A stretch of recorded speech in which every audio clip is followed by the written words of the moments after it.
when you visualize a goal that you want to achieve, it's not in the future.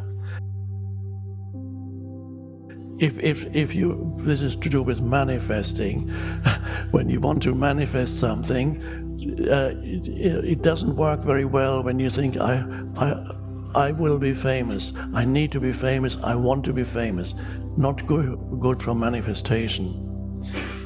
If you want to manifest something, you have to start with the foundation for manifestation is always the present moment. It's not the future.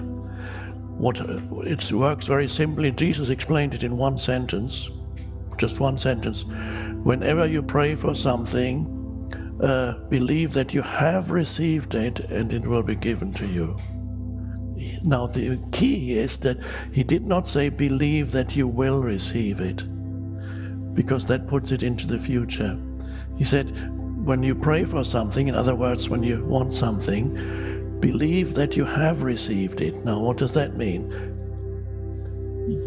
You have to feel in this moment the fullness of life that is there. When you go deep enough into the being of you, then you feel there's the fullness of life, and you feel there is a sense of joyful aliveness, that there's a sense of power in you, that you sense that is the presence in you, there is a power in that presence.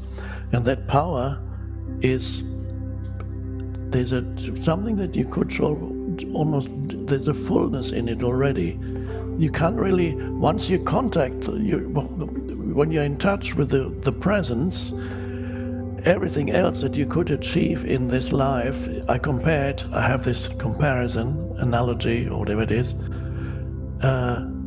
that which you realize within you, the power, is the cream.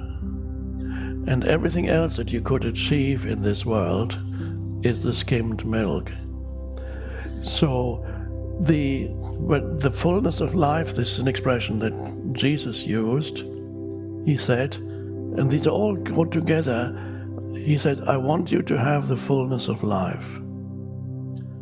In some other translations he says, I want you to have abundant life.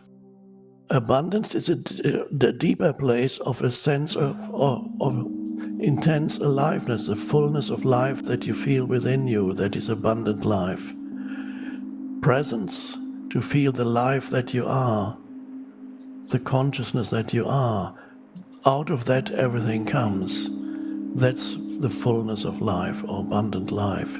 You feel it in this moment. And then, if you then want to achieve something, you bring a vision, what you want, and to let it merge with that feeling. Let's say you're a great musician who's reaching millions of people, and you see yourself as this great musician reaching millions of people, but not in the future. How does this great musician feel once he has reached, or she has reached, millions of people? This is exactly how it feels. The fullness of life. You feel it right here now. So you merge the vision with the feeling of fullness of life, which is presence. And then that's manifestation. That also means, however, if and when you get what you wanted to manifest, you're not any happier than you are already. You're not more joyful or fulfilled than you are already.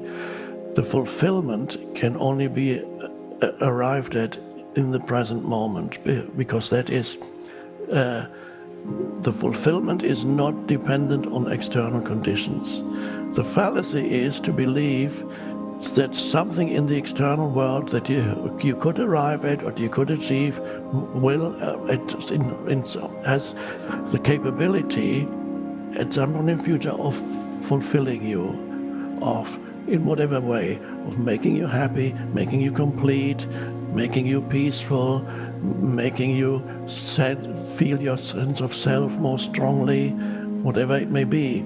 So the belief that something out there can give that to you, in other words, to put it in the most general terms, the feeling that the world can make you happy. The world could be anything in the world. It could be a person, another person, an achievement, a place, whatever it is. The world can make me happy. It cannot. The world can briefly give you a sense of, I have arrived, but then you see, oh no, that wasn't it. This is the case with relationships, it's the case with anything you achieve, even great worldly success. I've met many worldly successful people who told me they became very miserable soon after their worldly success. So that's not it. So the present moment is the key to all achievement. If you feel the intensity of presence, then everything else is an added onto you. That's all manifestation. Jesus used that expression. Seek only the kingdom of heaven, and all the other things that you think you need will be added onto you. They are additions, but they are no longer the things that totally dominate your consciousness and determine whether you turn out to be a happy or an unhappy person. So the joy is found already. If the thing is added to you, you say, oh, that's great. But it doesn't change how you feel already. So you need to find the place of fulfillment in the present moment first, and then you can manifest. So the foundation for manifestation is becoming intensely present and realizing your essence identity and live from and through your essence identity. Then through the essence identity you can manifest things. But these are not the things that will make you happy. They are icing on the cake. They're not the cake. So whatever you can achieve is the icing on the cake. It's not the cake. The cake is here and now. That's the key. And that also means your inner state is no longer dependent upon external conditions, and is no longer dependent upon whether you achieve so-called worldly success or not, because it's very much secondary. It's nice if you have it. It's not a big deal if you don't.